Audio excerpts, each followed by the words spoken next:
The waiting room smelled of antiseptic and lavender, an odd mix of sterility and warmth.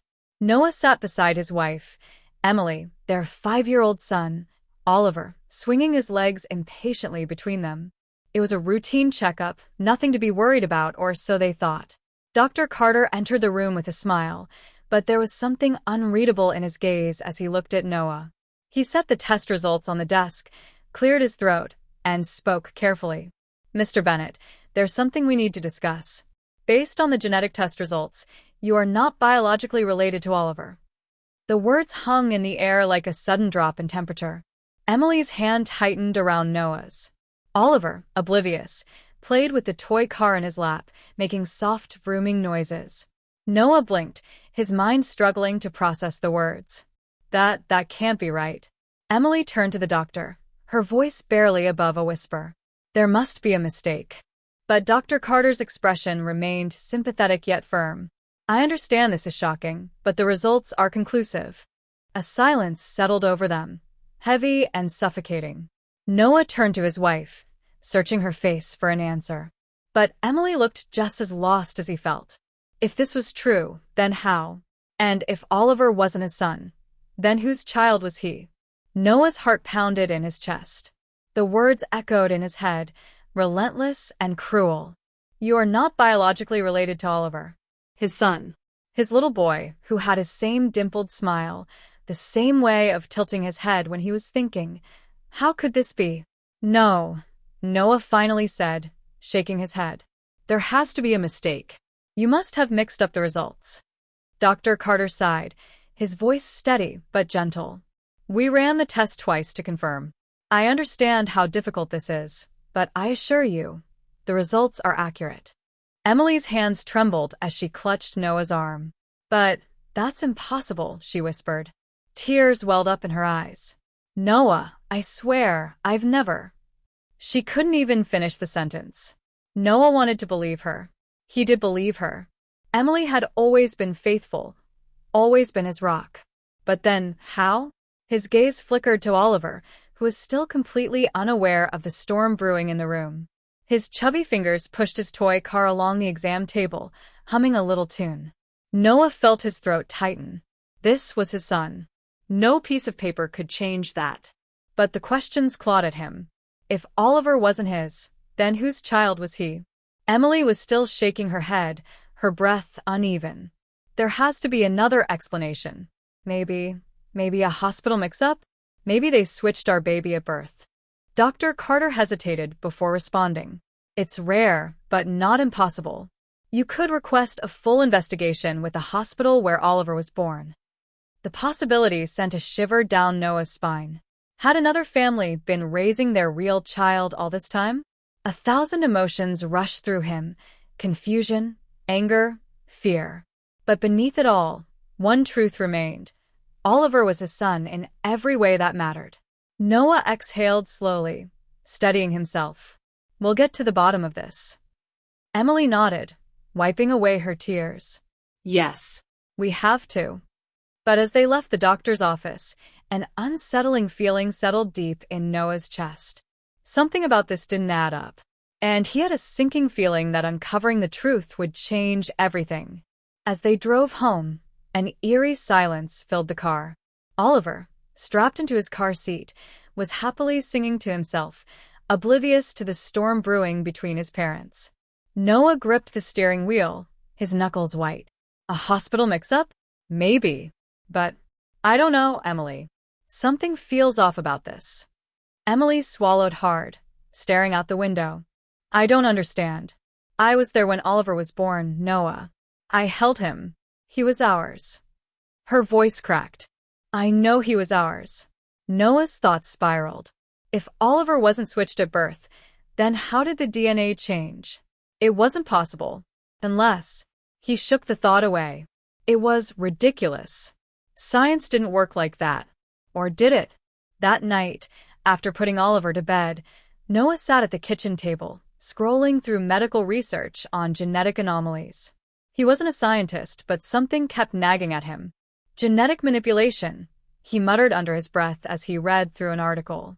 DNA alteration in infants. Emily, wrapped in a blanket, stood in the doorway. "What are you looking for?" Noah ran a hand down his face. "I don't know." "Answers. Something." He hesitated before turning the laptop toward her.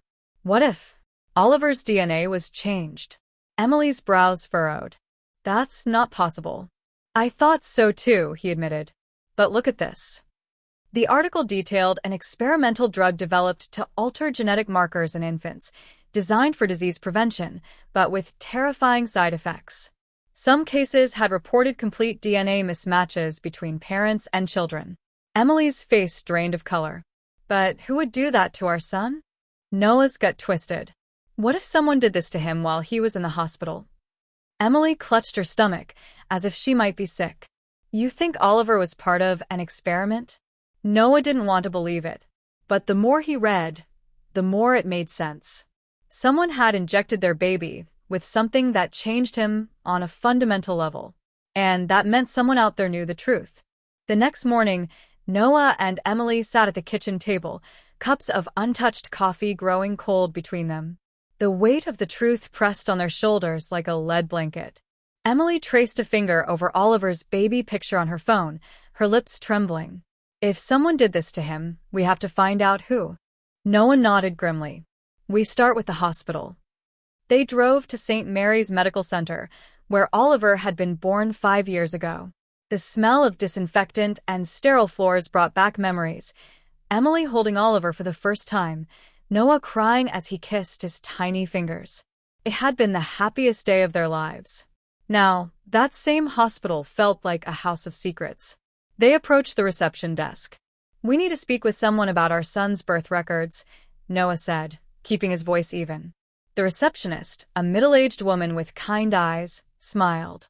"Of course. I can pull them up. Name and birth date. Oliver Bennett.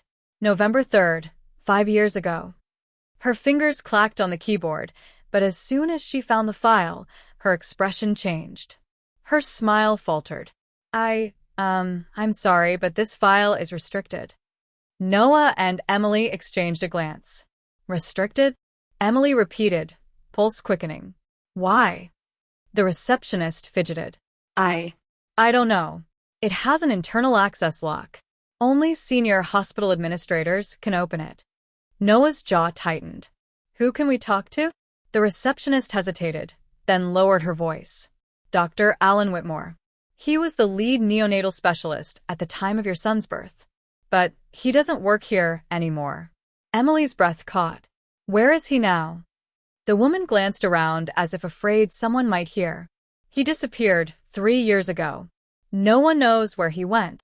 As Noah and Emily left the hospital, a creeping unease settled over them. Noah pulled out his phone and searched for Dr. Alan Whitmore. Nothing. No social media. No LinkedIn. No medical practice records. It was like he had vanished. "This isn't normal," Noah muttered. Just as they reached their car, Emily gasped and clutched his arm. Across the parking lot, a man in a black suit leaned against a sleek black sedan. He was watching them. The moment Noah met his eyes, the man straightened, tapped his phone, and got into his car. Seconds later, the black sedan peeled out of the lot. Emily's fingers dug into Noah's sleeve. "Noah, what if we're not supposed to know the truth?" Noah exhaled slowly, fists clenching. Someone was watching them. Someone wanted to keep them from asking questions. And that only meant one thing. They were on the right track. That night, long after Oliver had fallen asleep, Noah and Emily sat in the dimly lit living room. The weight of the day pressed heavily on them. Emily curled up on the couch, hugging her knees. "Noah, someone was watching us. What if we're in danger?" Noah ran a hand down his face. "Then we need to find out why." Just as he spoke, his phone buzzed. A blocked number. He hesitated before answering. "Hello." Static crackled, then a distorted voice spoke, low and urgent. "Stop asking questions." Noah's pulse spiked. "Who is this?" "You don't want to know." Emily sat up straight, eyes wide. Noah put the call on speaker. "Tell me what happened to my son," he demanded. Silence. Then, the voice spoke again. "Dr. Whitmore was involved in something he shouldn't have been. So were other doctors." Your son is not the only one. Emily gasped. Noah gritted his teeth. What do you mean? We're other babies. No more questions. If you care about your family, walk away. Then the line went dead. Emily covered her mouth. Noah, someone knows. Noah stared at his phone, his mind racing. They weren't just looking for the truth anymore. They were stepping into something dangerous. And now, someone was warning them to back off.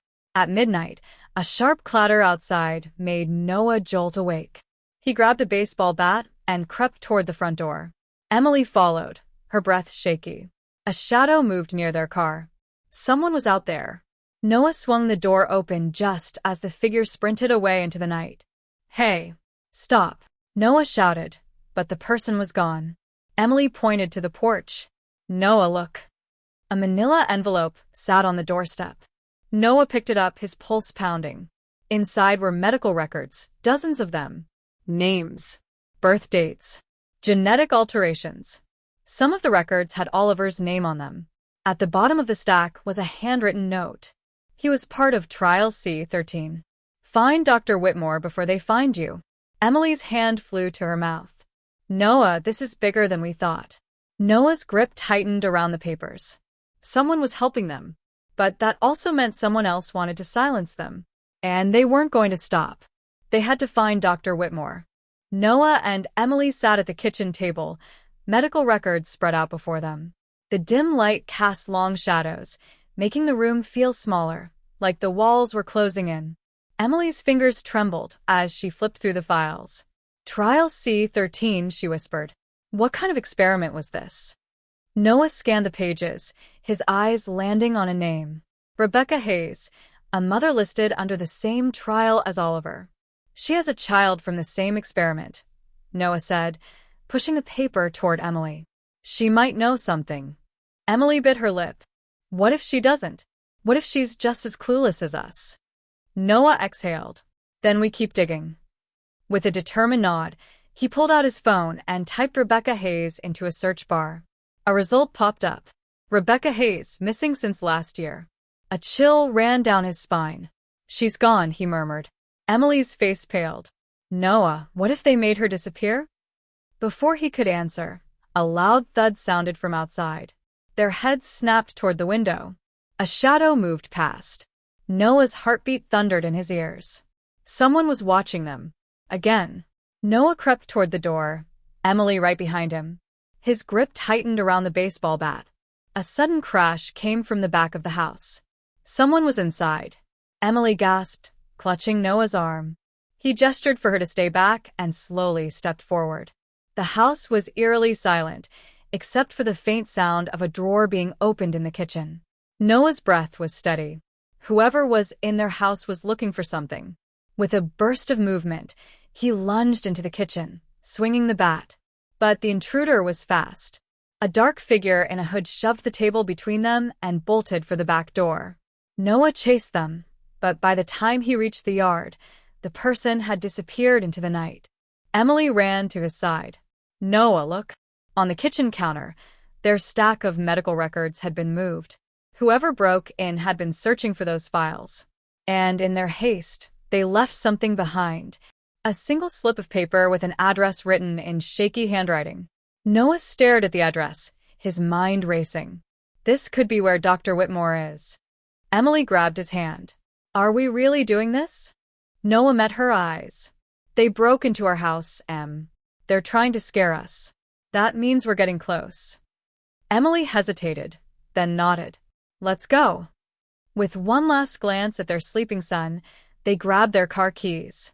They had no idea what they were walking into. But one thing was certain. They weren't stopping until they uncovered the truth. The car ride to the address was silent, tension thick in the air. Emily kept glancing at the rearview mirror, paranoia setting in. What if someone's following us? Noah gripped the wheel tighter. Then we'll know we're on the right path. The address led them outside the city, to a rundown motel on the outskirts of town. The neon sign flickered, barely hanging on to life. This place looks abandoned, Emily whispered. Noah parked the car and took a deep breath. Only one way to find out. They stepped inside. The air smelled of mildew and cheap air freshener. The receptionist barely looked up, uninterested in the late-night visitors. Noah walked up to the counter. "We're looking for someone." "Alan Whitmore." The man scoffed. "Never heard of him." Emily pulled out the slip of paper. "But this is his address." The receptionist's eyes flicked to the paper, and for a split second, something changed in his expression. Fear. Before they could press him further, a door at the end of the hallway creaked open. A frail, bearded man peered out, eyes wide with panic. "Who sent you?" he rasped. Noah and Emily exchanged glances. "Dr. Whitmore?" Noah asked carefully. The man's face paled. He grabbed Noah's wrist and yanked him forward. "You shouldn't be here." Emily stepped forward. "Please, we just want answers." "Our son." "I know who you are." Whitmore's voice trembled. "And if you know what's good for you, you'll run." Noah's pulse pounded. "We're not leaving without answers." Whitmore glanced around, as if expecting someone to burst in at any moment. Then, he exhaled shakily. It wasn't supposed to happen like this. Inside the dingy motel room, Whitmore bolted the door behind them and yanked the blind shut. He was sweating. "I should be dead," he muttered, pacing. "They killed the others." Emily's breath hitched. "Who?" Whitmore looked up at them, haunted. "The people who ran Trial C-13. Noah clenched his fists.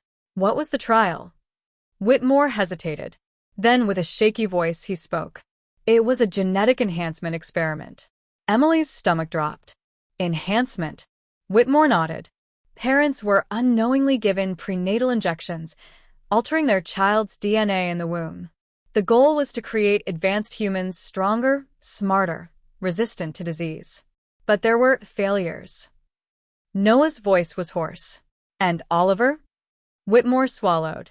"He wasn't a failure. He was one of their successes." Emily felt lightheaded. "You mean, our son is?" Before Whitmore could answer, the window shattered. A gunshot rang out. Blood splattered across the motel walls. Dr. Whitmore collapsed, a bullet between his eyes. Emily screamed. Noah grabbed her hand and pulled her down as another bullet whizzed past them. Footsteps pounded outside. They were not alone. "Move!" Noah shouted, dragging Emily toward the back door. Whitmore was dead. But now they knew the truth. And someone would kill to keep it buried. "Go, go, go." Noah yanked Emily toward the back exit as another gunshot blasted through the doorframe. Emily's heart pounded in her ears. They crashed through the emergency exit and stumbled into the motel's back alley. The cold night air hit them, but there was no time to breathe. A black SUV screeched around the corner, headlights blinding them. Noah cursed. "They were waiting for us." The car doors swung open, and two men in suits stepped out, guns drawn. Emily grabbed Noah's arm. "What do we do?" Noah's mind raced. Running wasn't an option. They wouldn't make it far. But if they got captured, they'd never see Oliver again. They needed a distraction. His eyes darted to the nearby dumpster. Without hesitation, he grabbed Emily's hand and shoved it over, sending trash spilling into the alleyway. The goons flinched at the sudden movement. That was their chance. "Run!" Noah yelled, pulling Emily into the next street. Their car was parked 2 blocks away, but their pursuers were right behind them. Emily gasped as they dodged between parked cars. "We can't outrun them forever." Noah spotted a motorcycle idling near a convenience store. The owner was inside. Noah, no. But he was already moving. He sprinted, hot-wired the bike in record time, and pulled Emily onto the back. "Hold on." The engine roared to life, and they sped off just as the men opened fire. Bullets ricocheted off metal, missing them by inches. They tore through the empty streets, weaving between cars. The SUV screeched after them, its tires burning rubber against the pavement. Emily held on for dear life. "Where are we going?" Noah clenched his jaw. "Somewhere they can't follow." And he had only one place in mind. They finally pulled off the main road and into a dark, abandoned warehouse district. Noah killed the engine, listening, nothing but silence. Emily exhaled shakily. "I think we lost them." Noah wasn't so sure. Who were those men? Why kill Whitmore, but try to take them alive? As they caught their breath, a rusted door creaked open nearby. A figure stepped out, a woman in a black hoodie, sharp eyes scanning them. "You're late," she said. Emily froze. "Who are you?" The woman smirked. "Someone who wants to keep you alive." Noah's grip tightened around Emily's hand. "Why should we trust you?" The woman pulled out a file and tossed it at their feet. It had Oliver's medical records. Not just his birth records, classified government documents. Emily gasped. "How did you get this?" The woman crossed her arms. "Because I used to work for them." Noah's breath caught. "You mean the people behind Trial C-13? The woman nodded. "They're not just running experiments." Her expression turned grim. "They're collecting the successful ones." Emily's blood ran cold. "You mean?" The woman locked eyes with them. "They're coming for your son." Emily's breath hitched. "They're coming for Oliver?" The woman, who still hadn't given her name, nodded. Trial C-13 wasn't just an experiment. It was a selection process. They wanted to see which children had the strongest enhancements. The ones who passed, she hesitated. They were taken. Noah's stomach twisted. "So Whitmore, he wasn't lying." "No," the woman said darkly. "And they'll do whatever it takes to reclaim their assets." Emily's hands trembled as she reached for the file. Oliver's name was highlighted on the first page. Under status, one word sent ice through her veins. "Retrieval pending." Noah grabbed the file. "They've already made their move." He turned to the woman. "Who the hell are you?" She sighed. "I was one of the scientists who helped develop the genetic serum." Emily's eyes widened. "You did this to our son?" "I helped design it," the woman corrected. "But I didn't agree with what they were doing. That's why I ran." Noah's jaw clenched. "And now you expect us to trust you?" The woman held up her hands. "I know you have no reason to believe me, but if you want to keep your son, you need my help." Emily's heart pounded. "Where's Oliver right now?" "At home, with your neighbor," Noah said. But suddenly, that felt like the worst place for him to be. The woman's expression turned sharp. "Then you're already out of time." A phone rang. Emily gasped it was hers. She fumbled to answer, pressing it to her ear. "Mrs. Carter?" Their neighbor's voice trembled. There's a van outside your house. Blacked out windows. Men in suits." The blood drained from Emily's face. Then, the line cut off. They were already there. Noah didn't think. He jumped onto the motorcycle. Emily scrambled behind him, her hands shaking. "We have to hurry." The woman grabbed his arm. "Wait. You can't just run in blind." Noah yanked away. "Watch me." The woman cursed but didn't stop them. "Fine. But take this." She tossed him a USB drive. "What's on it?" Emily asked. "Evidence." The woman's gaze was serious. "If something happens, use it." Noah didn't ask questions. He revved the bike, and they sped off. The roads blurred as they raced home. Emily clung to him, her mind repeating one thought. "Please, let Oliver be okay." As they reached their street, Noah slammed the brakes. Their house was dark. Too dark. A black van was parked outside. And the front door was wide open. Noah's pulse spiked. Emily's voice cracked. "Oliver." Without thinking, they ran inside. The house was a mess. Drawers were yanked open. Furniture overturned. Oliver's toys were scattered across the floor. Emily's breath came in short gasps. "Oliver. Oliver." Noah bolted upstairs, empty. Emily found their neighbor hiding in the pantry, trembling. They took him," she whispered, tears streaming down her face. Emily's world shattered. Noah stood frozen, fists clenched, so tight his nails dug into his palms. They were too late. Their son was gone. Noah's hands shook with rage. They took him. Emily felt like she couldn't breathe. "We have to get him back." Their mysterious ally, the woman in black, stepped into the house, having followed them. She took one look at the chaos and swore under her breath. "They're taking him to their lab," she said. "If we leave now, we might catch them." Noah didn't hesitate. "Where?" The woman pulled out her phone, opening a secure file. There's a covert research facility on the outskirts of the city. That's where they process all retrieved subjects. Emily's heart pounded. Then what are we waiting for? The woman tossed Noah a gun. If you're going in, you'll need this. Noah checked the weapon, jaw tight. We're getting our son back.